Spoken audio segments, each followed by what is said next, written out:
selesai bacaan dari suci Al-Quran, mudah-mudahan pada pahala khususkan memiliki surat Al-Quran secara kita dan umumnya buat istilahnya semoga Allah memudahkan setiap urusan kita, aktivitas kita, Allah memudahkan segala musibah kepada kita, atau penyakit-penyakit yang ada dalam diri kita, atau saudara kita semuanya. Semoga dijadikan wasilah dan nanti syafaat yang mulia. Amin ya Allah ya Rabbal alamin. Ibu jemaah majelis rahimahumullah, sebelum kita lanjutkan kajian daripada kitab Qurratul A'yun, kita akan membahas dulu yang kita anggap berkaitan dengan adab, dengan keseharian. Memang ini adalah bagian daripada salah satu kewajiban kita di dalam beraktivitas. Jadi mudah-mudahan bisa mengamalkan semua ini dan bisa menjalankan di dalam kehidupan, di dalam kehidupan bermasyarakat kita semua.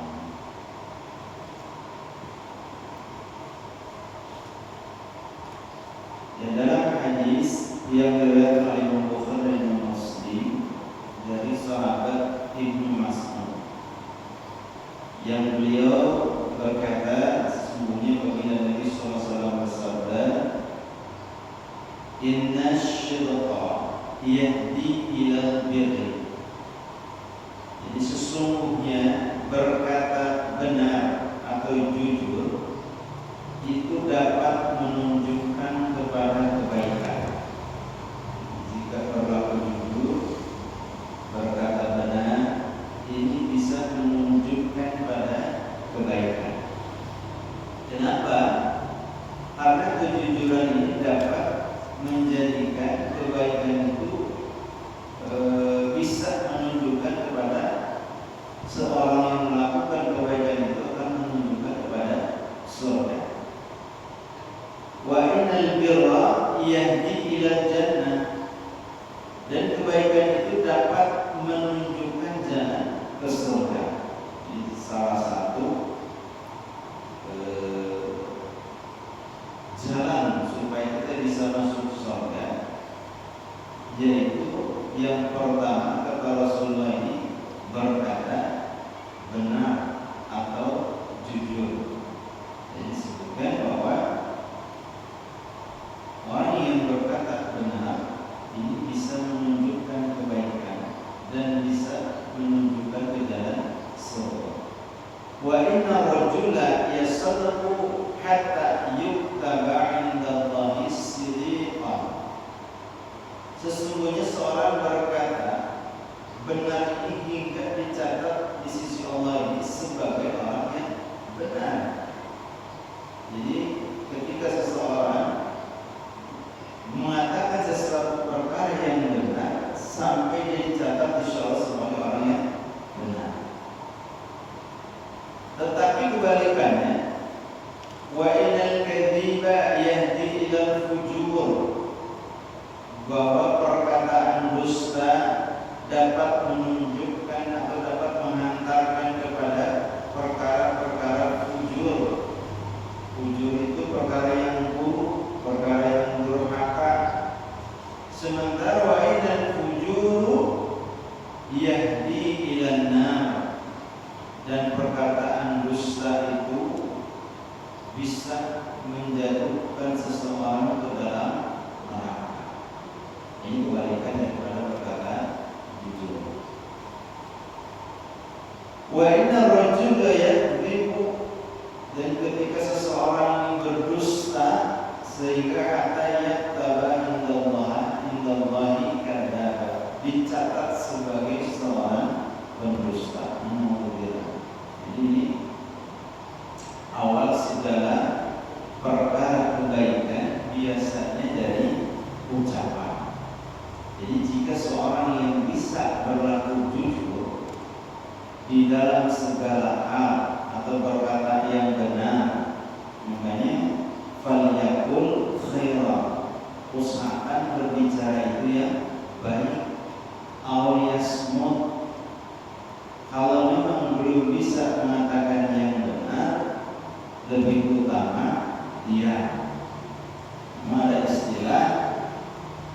kemarin itu emas, tapi berbicara bisa jadi mutiara. Harusnya diperkirakan dulu. Sekira-kiranya dia benar nggak apa-apa dia omongkan. Tapi kalau kira-kira bicara itu kenal, ini berbahaya. Cuma kan orang resepnya begitu ya. Terus ngomong benar kan? Ke ayat nggak ada penamanya. Jadi memang itulah sifat manusia deh. Walaupun dia nggak suka kebohongan, pada dasarnya kita juga suka kebohongan. Tapi kalau berbohong suka gitu. Lamun batu ngebohongan orang gede kesel, tapi mau orang ngebohongan batu kesel. Atau dibalik sulit memang. Jadi padahal ini adalah salah satu yang mestinya kita jaga. Jadi demikian makna yang dikandung ini, kesimpulannya bahwa Rasulullah ini sangat menunjukkan kepada kita untuk berlaku jujur. Sehingga salah satu sifat Nabi itu sidik. Jadi salah satu sifat Nabi itu adalah sidik, benar atau jujur. Maka mustahil kalau Nabi berbohong. Makanya tidak mungkin kalau ada mengaku Nabi tapi dia tidak jujur. Makanya Rasulullah bukan cuma yang suka sama dia nggak suka pun ngakuin kalau dia itu jujur. Hebatnya orang itu belum tentu. Mungkin tetap orang dekat kita, apalagi sahabat kita, beristilah tiap hari, berarti dikatakan orang baik. Orang mata dia yang memang bagus asalnya. Sebab kan bagus dekat dalam kebenaran coba kan terus satu orang belum tentu bisa mengatakan orang baik.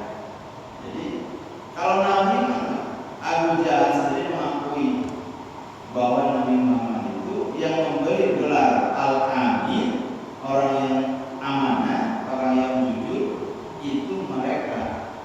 Jadi cuma karena nggak mau ikut ajaran misalkan mereka tahu Nabi orang yang jujur, bukan pembohong. Cuma karena gengsi sebenarnya. Jadi bukan karena tidak tahu, tapi karena gengsi sehingga tidak mau ikut. Iblis bukan nggak tahu Nabi Adam ciptaan Allah gitu. Orang Allah karena gengsi. Dan iblis itu bukan nggak tahu Nabi Adam itu ciptakan Allah, tapi karena gengsinya tinggi, kadang menentang Allah. Padahal dia tahu bahwa yang menyuruh Allah, yang mintain dia Allah, yang mintain Nabi Adam Allah. Tapi karena gengsi kepada Adam, orang itu lebih kolot dibandingkan Adam. Ini lebih kolot yang mana yang suruh orang ini. Kalau saya gitu. Nah makanya dia pun rela menjadi durhaka karena gengsi pun kan tidak tahu. Jadi kalau orang yang tidak tahu, mestinya memang ya ini harus dijaga. Dalam hal ini adalah berlaku jujur dalam setiap, kalau bisa dalam setiap keadaan. Jadi jika seorang yang berlaku jujur terus menerus, atau dia akan dicatat insya Allah sebagai orang yang jujur, dan beruntunglah orang yang senantiasa jujur. Atau minimal jangan sampai ada niatan yang membohong gitu. Walaupun belum bisa dan mungkin sulit ya, kita kadang-kadang perlu ngomong gitu.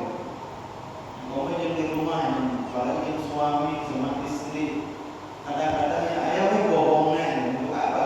Untuk menutupi mengandung bahaya. Tapi selama memang bisa diomongkan ya jujur lebih utama.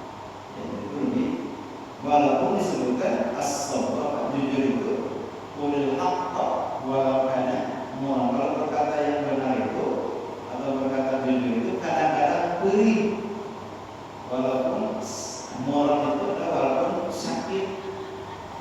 Jadi memang itu resiko orang yang jujur itu mestinya ada yang akan dirasakan. Nah, sementara bagian kedua tadi dianjurkan kita jujur, sementara yang kedua wa inal apa? Wa inal kadiba, dusta berbohong ini mengantarkan seorang kepada kedurhakaan, perbuatan dosa. Ini dusta itu sesuatu yang dosa. Dan pelakunya jika terus-menerus berbohong, ya, dia akan termasuk orang yang dicatat sebagai pendusta dan merepotkan. Walaupun kurang kesusumpahan, kamu misalnya sangat sekali bohong, malah yang percaya diri, kacau kesumpahan supaya badan sedikit lebih. Makanya berat. Jujur itu repot, mempertahankan kejujuran itu lebih berat. Jadi mempertahankan kepercayaan orang yang paling berat. Jadi orang yang percaya kepada itu susah. Tapi kalau udah dipercaya lebih susah menjaganya. Jadi kadang-kadang ya harus dipertahankan. Kenapa? Sekali ketahuan berbohong, semua tahu, semua istilahnya mau dipercaya diri. Walaupun dalam orang terdekat. Jadi mohon maaf kadang-kadang dalam rumah tangga juga begitu. Tapi sekali sekali berbohong, itu sumpah malah percaya. Ketika mohon maaf dalam suami ketahuan berbohong atau istri ketahuan berbohong, kan itu susah untuk menyatukan. Lamun terayat membahasnya, menerima keluasan hati setiap orang yang melakukannya. Cuman yang kadang-kadang begini, kalau kita kan selalu nanya, Pak, gimana hukumnya kalau seorang istri berbohong sama suami? Itu kan bisa ditanya. Atau gimana hukumnya suami berbohong kepada istri? Hukumnya semua udah tahu, tapi yang paling penting apa sikap kita ketika tahu suami berbohong, itu yang paling penting. Karena kalau ditanya hukumnya pasti aja salah, nggak ada alasan apapun kecuali memang kata Rasulullah ada 3 bohong yang memang dibolehkan. Dalam artinya tidak berdosa. Bohongnya seorang suami kepada istri. Tapi bohong yang mana? Jangan bohong untuk menutupi kebohongan. Jadi bohong dalam artian untuk menyenangkan. Boleh dalam ini untuk menyenangkan seorang istri. Jadi suami kadang-kadang tong jujur dalam hal ini. Ibu masak pada asin, suami nggak usah jujur. Makanya Rasulullah pernah menunggukan teh patai manis tapi jadi bulan. Oh biasanya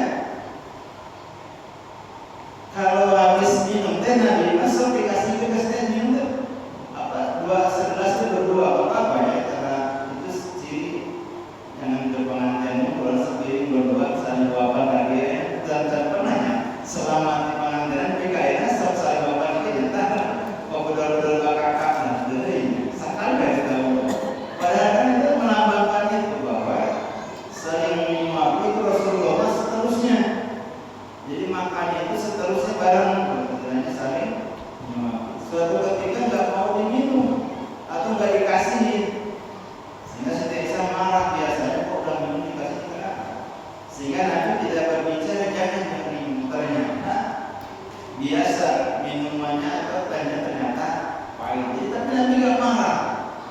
Istilahnya beliau begitu minum oleh Siti Aisyah ternyata pahit. Siapa yang pertama kali minta maaf?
Suami kalau ibu lagi marah kan gitu.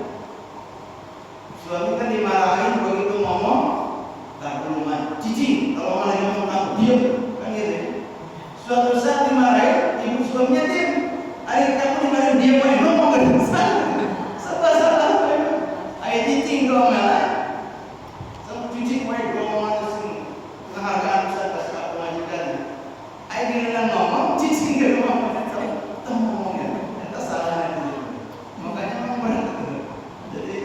Sifat yang sulit bagi kita itu. Jadi kadang-kadang suami enggak memahami keadaan istri.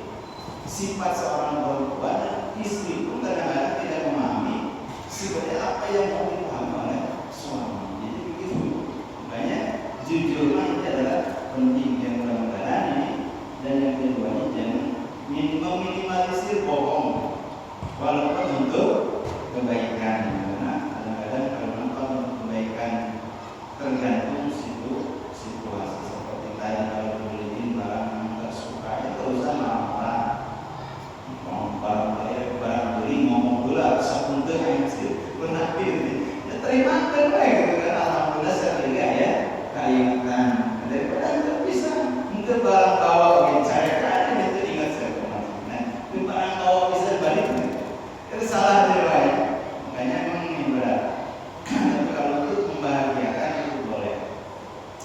bohonglah untuk membahagiakan daripada pasangan, dan kemudian berbohong jika memang untuk melindungi seseorang.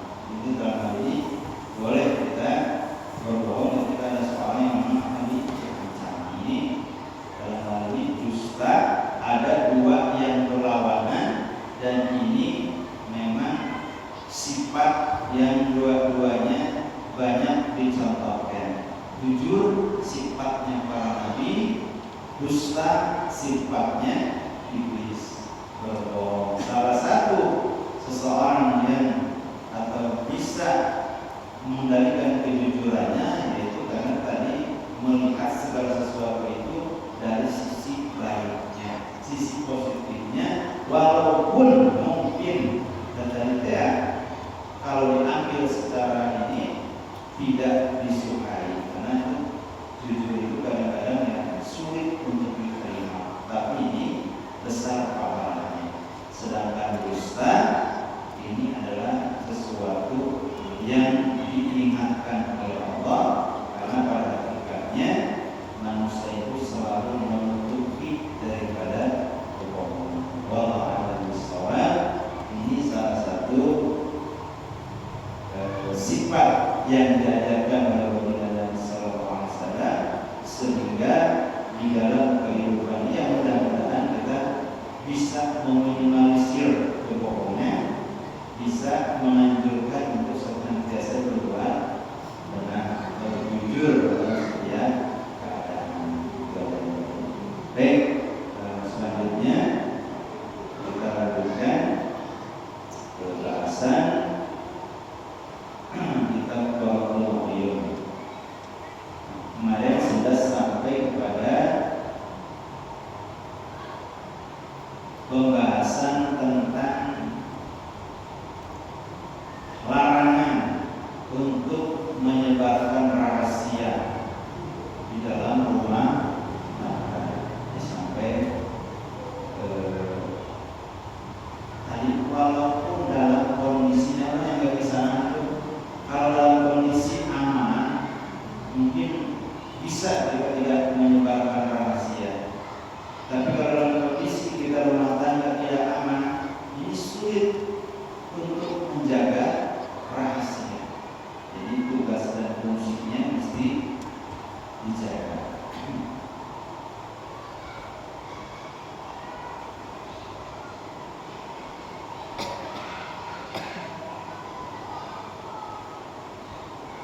Kemarin sudah sampai kepada bahasan bahwa rahasia ini atau dalam rahasia rumah tangga ini sesungguhnya ini amanah yang wajib, hukumnya wajib, bukan sunnah atau mubah saja. Saling menjaga rahasia ini hukumnya wajib. wajib, seumpamanya sebagaimana menutup aurat yang wajib bagi setiap orang. Sehingga disebutkan dalam hal ini huna libasul lakum wa antum libasul lahun. Kalau Allah berfirman demikian, sesungguhnya mereka itu atau istrimu itu adalah pakaian bagi kamu dan kamu pakaian bagi dia. Sehingga diibaratkan pakaian untuk menutupi tugas dan pakaian menutupi badan. Sementara dalam hal ini maksudnya menutupi kekurangan yang ada di dalam tubuh masing-masing. Jadi nggak perlu dibicarakan baik kekurangannya ataupun mungkin membicarakan kelebihannya juga nggak usah disampaikan kepada orang lain. Apa yang ada pada diri suami, apa yang ada pada diri istri, tidak usah dibicarakan kepada orang lain. Cukup kita saja yang tahu bagaimana kondisinya, kecuali kalau ada masalah. Yang umpamanya ada kelainan, itu mah berbicaranya ke dokter. Itu guru saya katanya mau ngapain? Ada gitu. Yang mau maaf, jangan kita sampai menyebarkan rahasia daripada pasangan. Apalagi kekurangannya, ini akan berbuat berdampak tidak baik. Sehingga disebutkan dalam hal ini dalam nasihatnya para ulama, wala yugathu haditha bi ghairiha ila nadzalika min fil sufaha. Seorang suami yang menyebarkan atau membicarakan istrinya kepada orang lain, ini sesuatu adalah termasuk perbuatan fi'lis sufaha, termasuk perbuatan yang bodoh. Artinya dia tidak berpikir terlebih dahulu dan cukup baginya bahwa bihi annahu lam yakun min amali. Cukup baginya bahwa itu tidak termasuk di antara perbuatan-perbuatan di masa lalu. Jangan mengikuti mereka. Ini adalah salah satu yang dilarang. Kemudian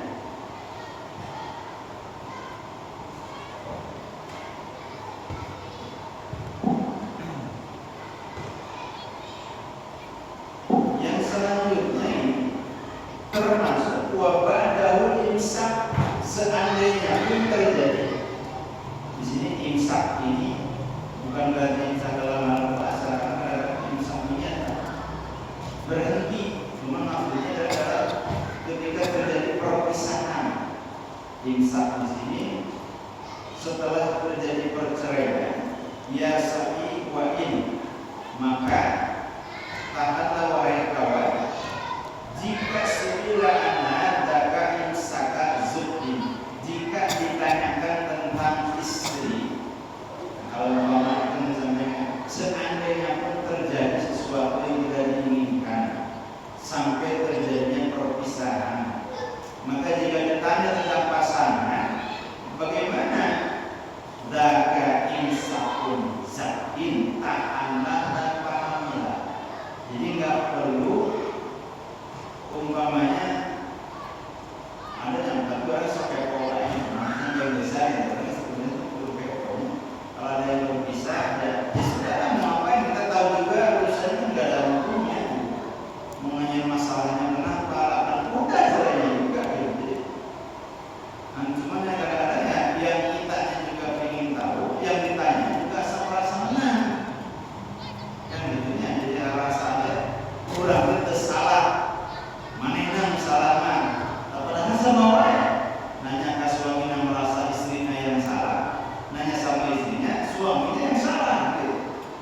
bagi kita yang harus sampai seperti itu.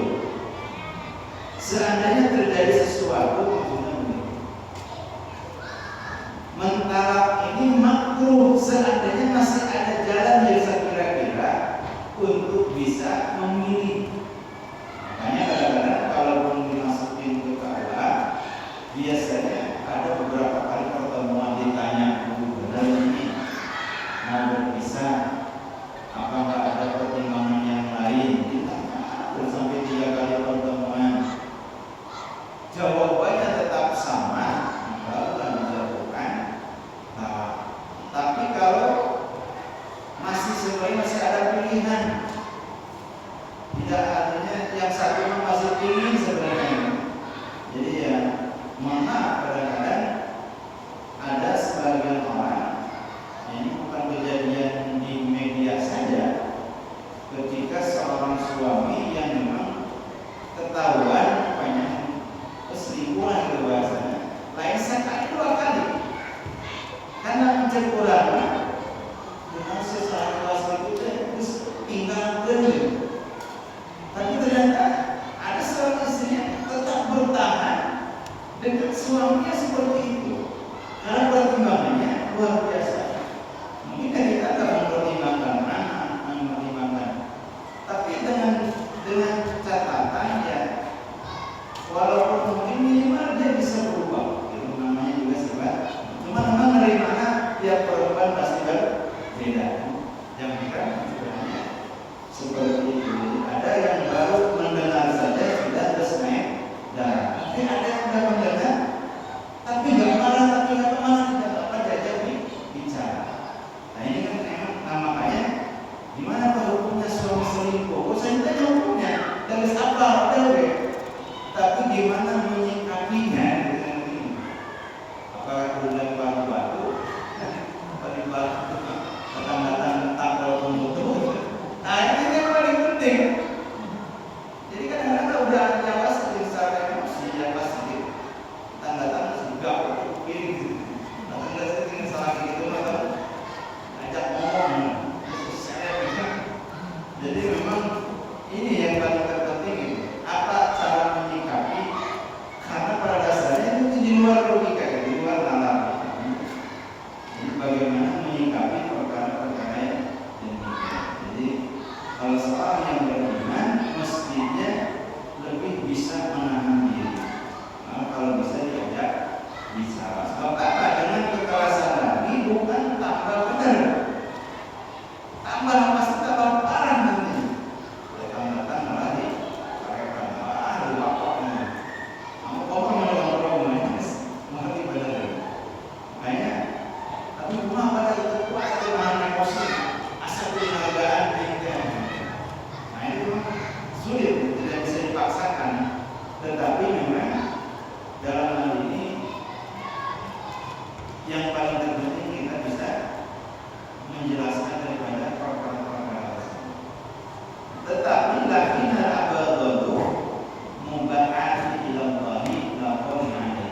Akan tetapi perpisahan itu merupakan perkara yang memang mubahati. Mubah itu suatu perkara yang boleh, tapi ilallahi lakon nahi, abadu, artinya Allah tidak suka, membenci perbuatan yang boleh tapi dibenci oleh Allah. Itu disebutkan abadul halali ilallahi ta'ala, perbuatan yang halal tapi dibenci, boleh tapi dibenci dalam kondisi tertentu.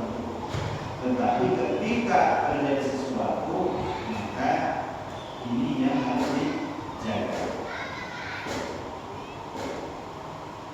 Nah yang kemudian mestinya wawah rohatul lil muttaba'in bidin, perpisahan itu memberi rasa nyaman. Ini bukan mengajarkan perceraian, orang mesti seandainya atau ada orang saudara kita yang lain atau mengalami perkara ini, jadi bukan berarti sesuatu yang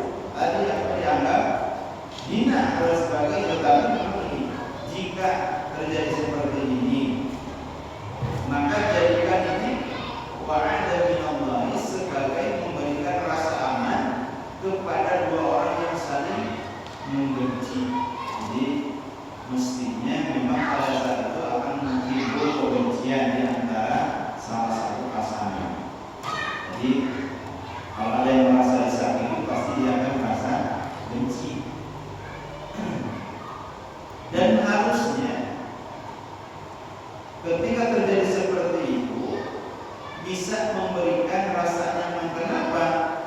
Karena janji Allah berdoa likulli minhuma yuqaddihi rabbil ta'ala, bahwa seandainya pun terjadi perpisahan antara keduanya, Allah akan tetap mencukupkan keduanya. Jadi itu keimanan kita, bahwa yang sampai istilahnya karena sebutkan wa in yatafarraqa yuhdillahi kullan min sya'ati.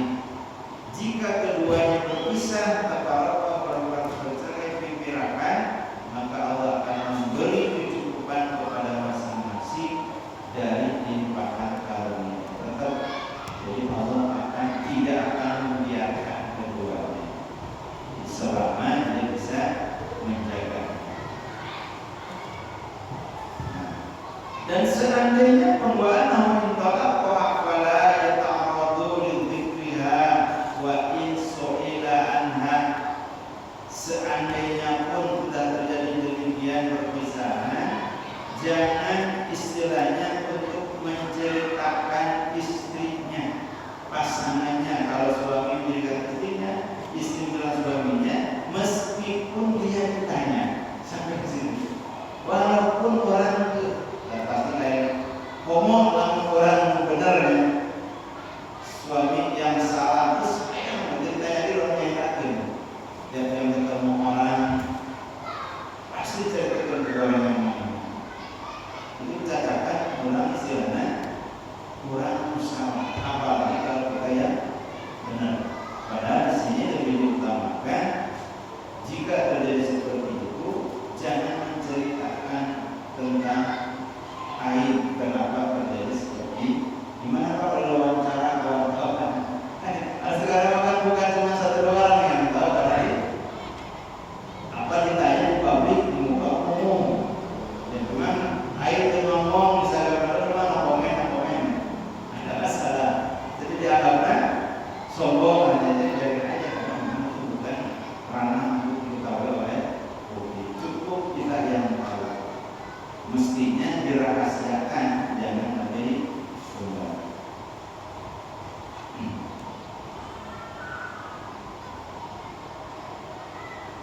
Dan sebutkan juga, ini salah satu nasihatnya bahwa waqala nasbi nasihati para ulama wala tutalliquha ila lidharri yalhaquhu minha.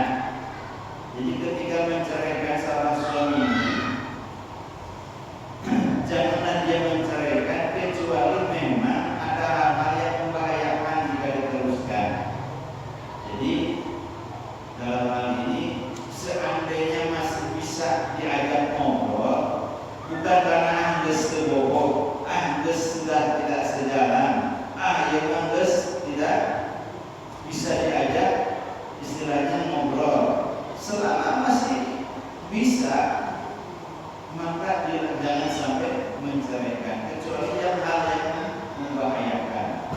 Atau ketika diajak bicara malah galakan, nggak mau diajak bicara atau melakukan perbuatan yang akhlaknya buruk. Kalau seperti buruk akhlaknya, tidak bisa menunaikan atau malah berleha-leha, tidak mau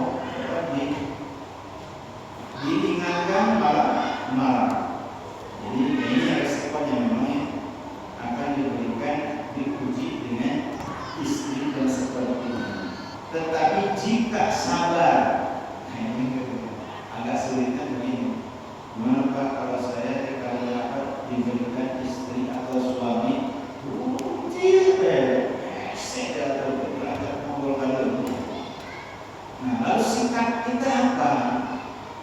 Seandainya mau bersabar dengan sikapnya itu, istri sabar dengan suaminya yang seperti itu, maka sebenarnya itu lebih utama. Walaupun pada saat itu dia boleh meminta menggugat perpisahan, atau umpamanya kadang saat kita pergi ketika suami tidak mampu menjalankan kewajibannya, baik nafkah lahir ataupun batin.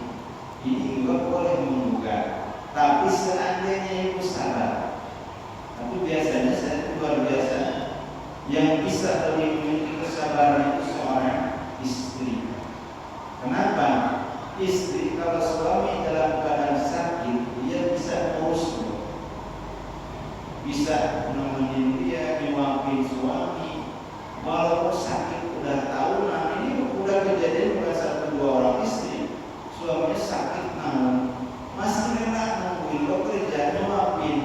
Tapi coba bayangkan seorang suami kalau istrinya sakit tahunan, seminggu istri sakit seminggu ringan salah ini, maka perlu ditaruh seorang suami itu dipikirkan bahwa jangan suami boro-boro ngawapan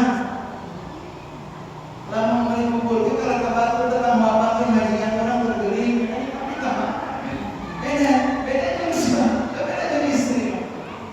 Padahal alasan rek digawe ada istri sama suami sakit itu digawe beda. Jadi orang yang kuat. Jadi ya, ini pengalaman memang seperti itu. Ya gampangnya sekarang kalau sakit gimana sikap suami. Tapi ketika suami sakit gimana sikap. Baik rawah hari ini lah kalau saya kira ibu pasti rawah hari ini. Oh iya bapak tak ada dibajakan. Itu saya kayaknya aja kemana. Tapi ibu ketik suami suka. Rawah hari ini keterangan. Alhamdulillah suami. Mudah-mudahan diingatkan bahwa ini adalah pengorbanan yang tidak bisa seperti itu saja. Mestinya justru yang lebih bertanggung jawab harusnya suami. Ini yang diutamakan. Jadi maka jika dia memang tidak bisa menunaikan haknya, di dalam hal ini kalau bahasa istri musuh, apa istri musuh itu membangkang, bukan berarti apa ya? Tidak taat itu artinya bukan berarti dalam artian apa ya? Membangkang terus menerus. Disuruh ini nggak bisa, disuruh itu namanya musuh itu adalah yang berdurhaka. Tapi dalam pikiran, gimana kalau istri yang suka ngomelin suami, ternyata belum ke kategori musuh. Selama setelah ngomelin tidak baikan lagi.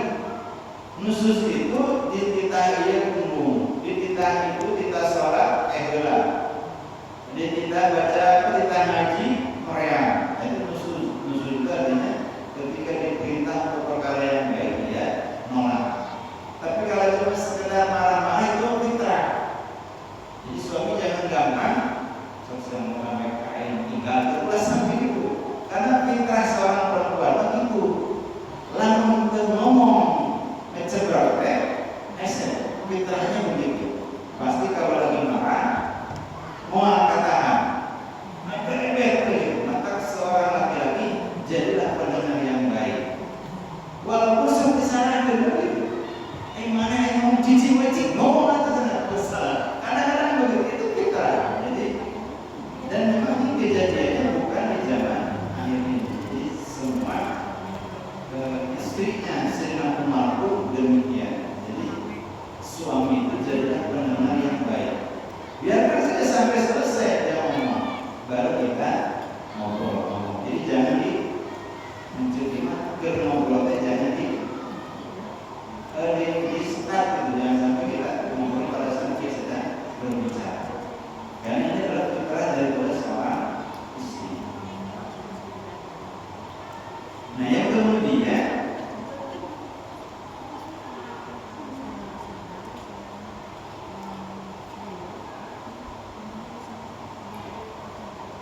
tidak bisa ketika sesuatu yang tidak bisa menunaikan daripada hak-haknya sebagai istri.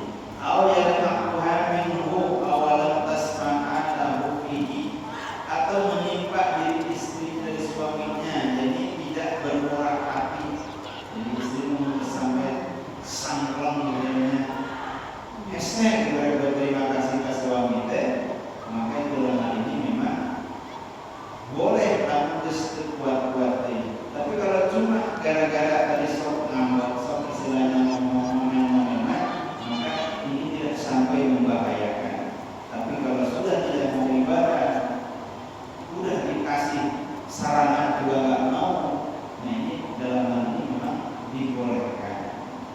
juga termasuk seorang istri kalau nanti disebutkan tidak boleh menggugat suaminya kalau selama suaminya masih bertanggung jawab, selama dia tidak melakukan perbuatan KDRT atau menyusahkan dirinya. Kalau hanya sekedar kekurangan maka tidak ada, mestinya seandainya dia bisa bersabar itu lebih baik. Jadi sampaikan sini sebutkan fa in talaqaha fala yatamarradu lidzikriha. Jika suami menceraikan istri maka dia tidak memaparkan diri untuk apa? Lidzikriha, menceritakan istrinya. Wa in su'ila anha, meskipun dia ditanya. Nah ini apa? Salah satu adab akhlak ketika sampai terjadi perkara-perkara yang tidak diinginkan. Adanya di surah Al-Baqarah ayat 229. Jadi sampai Allah mendetil menjelaskan tentang perkara-perkara yang berkaitan dengan urusan rumah tangga. Jadi yang mudah-mudahan ini dalam artian sebagai pengingat kita saja bahwa tujuan daripada berumah tangga itu sebagaimana harapan kita dijadikannya wa ja'ala bainakum mawaddah wa rahmah, bahwa dijadikan di antara kalian itu sikap rasa cinta dan kasih sayang. Bagaimana mawaddah wa rahmah? Inna fi dzalika la ayatin liqaumin yatafakkarun. Bagi orang-orang yang mau berpikir. Jadi ternyata Allah tidak membiarkan begitu saja. Dijadikan seorang laki-laki dan perempuan diberikan rasa cinta dan kasih sayang, justru tujuannya supaya mendapatkan ketenangan. Kalau ternyata setelah bersatu lain tenang, berarti ada masalah di dalam menjalankannya. Itu yang mudah-mudahan menjadi gambaran bagi kita semuanya, yang pada dasarnya ternyata yang paling terpenting ketika menjalankan rumah tangga menahan ego.